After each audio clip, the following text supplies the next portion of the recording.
Okay, ano nangyari sa mga bata? Distracted sila. Okay? Because of what? Because of that. And somehow, because the parents are no longer hands-on. Kasi pareho na, nanay at tatay, nagtatrabaho, nagtutulungan naman, tama naman talaga yun. Pero pinakamaganda, alam pa rin natin ang buhay ng ating mga anak. So ano nangyari? Hindi natin alam. Nagugulat na lang yung mga iba. Buntis yung anak ko. 15 years old pa lang yan. Di ba bakit? Kasi hindi kilala ng mga magulang. In fact, maraming magulang ngayon takot sa sariling anak.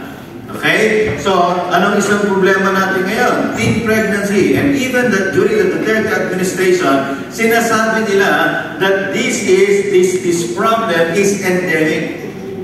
Okay? This is a major problem in the Philippines. And do you know that in Southeast Asia, I think number 3 or number 1 ang Philippines pagdating sa teen pregnancy. And recently, kung hindi pa kayo aware, kung hindi nyo pa nababalitaan ito, ang problema natin ngayon sa HIV. Okay? 150,433 people with HIV in the country. The DOH is also reporting a 500% increase. Children say, children do. Now, tanongin ninyo yung asawa ninyo, ano bang nakikita ng mga anak natin sa atin?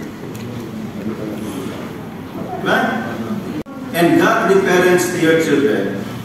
Ito magiging usap niyo, salamat sa Panginoon. At itong nakikita ng mga anak natin sa atin. Pero nakakatakot, pagka sinabi mo, ito, sabi ko kasi, yung kasi nakikita sa atin, yung laging ginagawa mo sa atin, kaya yung mga anak tuloy lumalayo. Ngayon, that's a problem. So what will you be in number 4? Now, I just want for you to realize and understand the effects. Okay? Kung anong nakikita sa atin natin mga anak. And, hulaan niyo, saan ako dyan? Galing naman dito. So, I was about, siguro, if I'm not mistaken, about 10 years old. At my age, itong tatay ko, hindi ako bawal uminom. Kasi tatay ko, pag dumarating, ang tatay ko used to be a member of Big Four. Big Four is like a mafia in the Philippines during the 60s, 60s. Meron Lois na, meron Big Four. Ang daddy ko, it's like a mafia in the Philippines. Siya may hawak ng Manila. Okay, siya may hawak ng Manila. Ngayon, kasama niya sa kulungan, sila Berting Labra, sila Eddie Fernandez. Eh, siya nakikita ko yan. Pupunta yan sa bahay namin. Ang daddy ko nakakulong, pero lumalabas. Kung ano yan? Nakakulong sa New Benedict Prison, ang tatay ko, pero anytime na gusto niya lumabas, nakakalabas siya. So, hindi ko talaga alam na nakakulong ang tatay ko. In fact, kami magkakapatid, gawa kami sa kulungan. Ang dati ko kasi, wala sa selda. Meron siyang sariling bahay. In fact, maganda bahay ng tatay ko sa kulungan. Tapos, lalakad ka a few meters, may swimming pool ang dati, may swimming pool, may swimming pool. Naisip din nyo kung gano'n yung collection ng tatay ko. So, nakakalabas siya.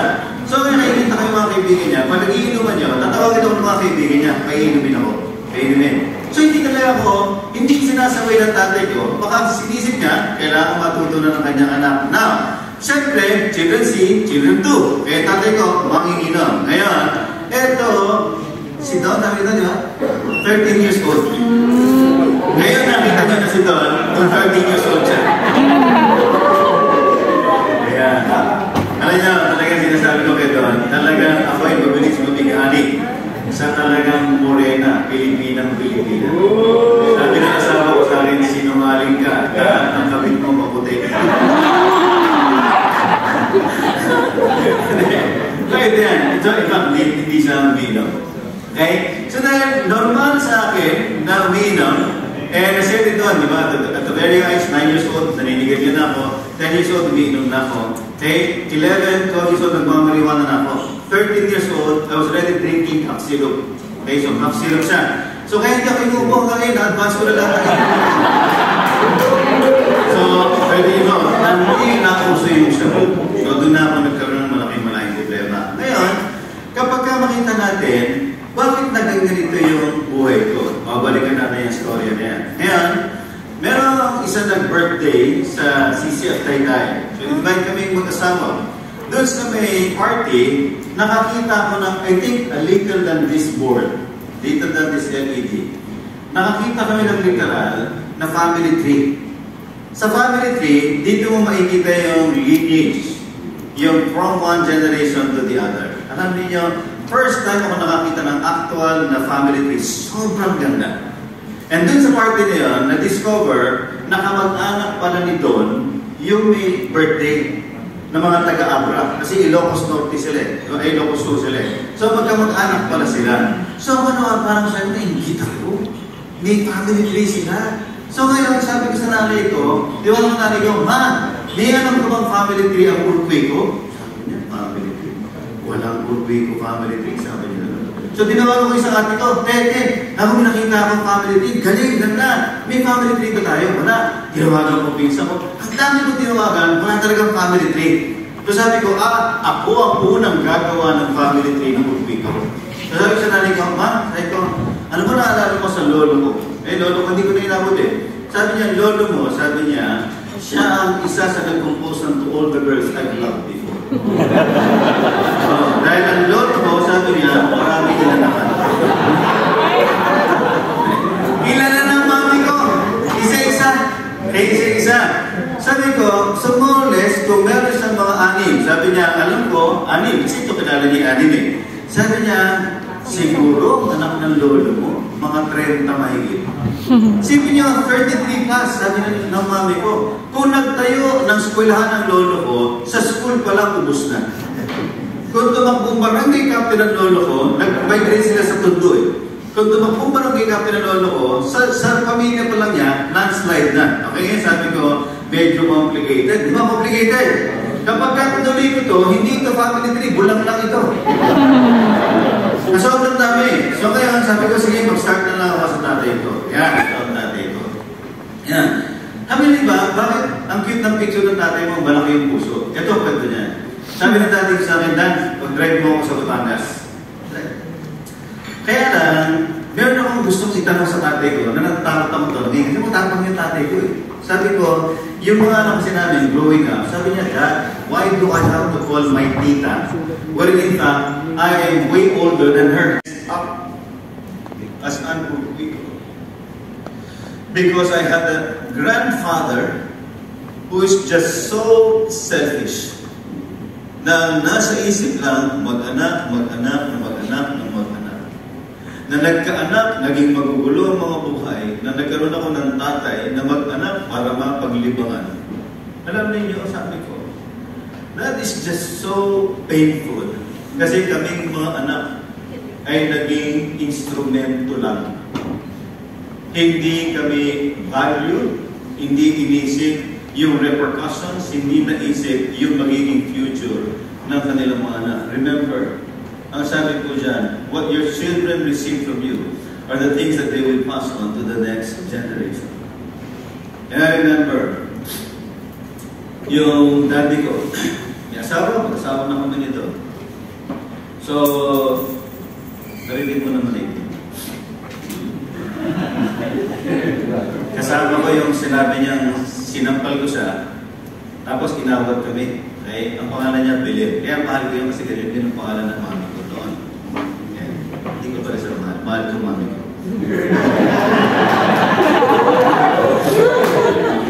So mag-aawa kami ni Bilib sa may monumento. Tapos sa monumento, sabi ko kay Bilib, uy, tama daw. Sasakyan ng tatay ko yun. Tapos sabi niya, gusto mo, tingnan mo. Papasok ako ng convenience store, lumabas natin ko. Meron din siyang kahawak na kamay. Ang kahawak niyang kamay, nanay nung isang bata. Okay? Paglabas, nagkagalitan kami. Sabi ko, Dad! Sabi ko, sino yan? Sabi sa akin dati ko, sino yan?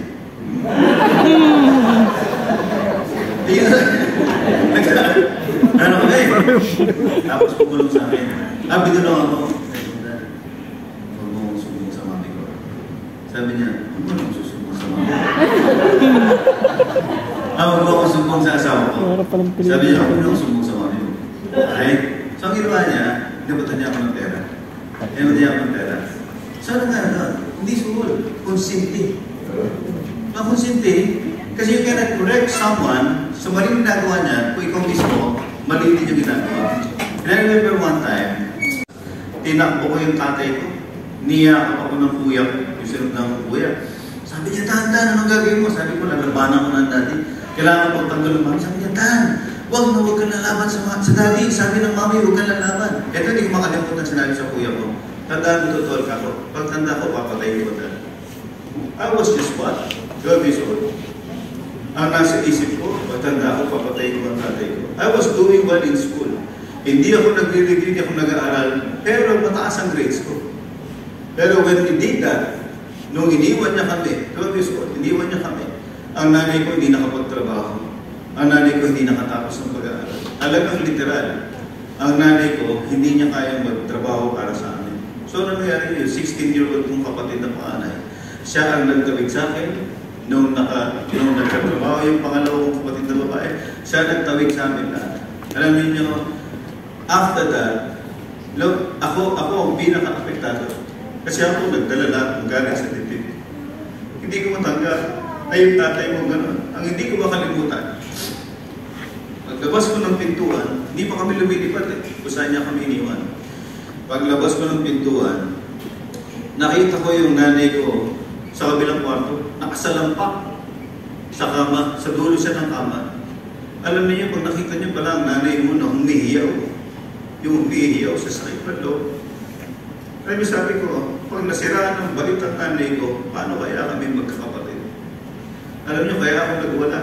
Ngayon maintindihan ninyo, what made me the kind of a wicked person that I was, dahil in-nurture ko lahat ng galit ko sa tatay ko. Lahat ng samaan ko. Kaya ako nagkaroon ng sunod-sunod na kaso. Yung sinerni doon, kalahati uyo.